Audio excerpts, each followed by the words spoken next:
শুভ অক্ষয় তৃতীয়া উপলক্ষে আগরতলা রামনগর ৪ নম্বর রোডের শেষ প্রান্তে রাম ঠাকুর সেবা মন্দিরে শ্রী শ্রী দীনদয়াল আশ্রম বাড়ি ২৬তম প্রতিষ্ঠা দিবস এবং অক্ষয় তৃতীয়া উপলক্ষে ৩ দিন ব্যাপী রাম ঠাকুর মন্দিরের উৎসবে উদ্বোধন করেন পৌর নিগমের মেয়র দীপক মজুমদার।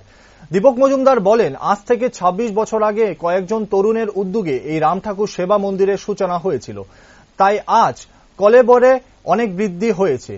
মেয়র আশ্রম কমিটির বিভিন্ন সামাজিক কর্মকাণ্ডে যুক্ত রয়েছে বলে তাদের প্রশংসা করেন। বিশেষ করে রক্তদান শিবির, স্বাস্থ্য শিবির এবং বস্ত্রদান অনুষ্ঠান প্রতি বছরই অনুষ্ঠিত করেন। এদিনের এই ধর্মীয় উৎসবকে ঘিরে ভক্তদের মধ্যে ব্যাপক উৎসাহ উদ্দীপনা লক্ষ্য করা যায়।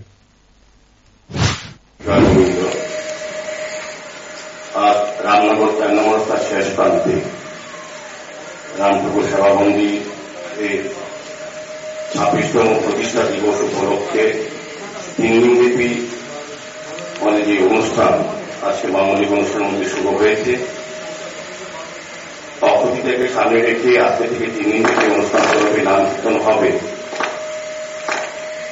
এই রাম ঠাকুর আশ্রম আজ থেকে ২৬ বছর আগে এই এলাকার কিছু লোকের দ্বারা প্রতিষ্ঠিত হয়েছিল। আস্তে আস্তে এই আশ্রমের পরিধি এবং তার ব্যক্তি বেড়েছে এবং এখন শহর থেকে শহরতলি থেকেও লোকজন আসে, আমাদের ভক্তরা আসেন, দর্শনার্থীরা আসেন, পুণ্যার্থীরা আসেন এই আশ্রমে নিত্য পুজোর পাশাপাশি নাম কীর্তন যেমন হয়, পাশাপাশি কিন্তু সামাজিক কাজও এই আশ্রম করে থাকে। আশ্রমে যারা কার্যকর্তারা আছেন, যারা কর্মকর্তা বিভিন্ন পর্যায়ে আছেন, তারা প্রতি বছর প্রতিনিয়ত সামাজিক দায়িত্ব, সমাজের প্রতি কর্তব্যকে সামনে রেখে আশ্রমের ধর্মীয় অনুষ্ঠানের সঙ্গে সঙ্গে সামাজিক কাজগুলি করে থাকেন। বিভিন্ন সময়ে স্বেচ্ছায় রক্তদান শিবির, স্বাস্থ্য শিবির, বস্ত্রদান, বিভিন্ন কর্মসূচি করে থাকেন। এবং আমাদের দেখা গেছে যখন করোনার সময় এই আশ্রমে যারা কর্মকর্তারা আছেন, কমিটি, পরিচালনা কমিটি, তারা কিন্তু কাজ করছেন।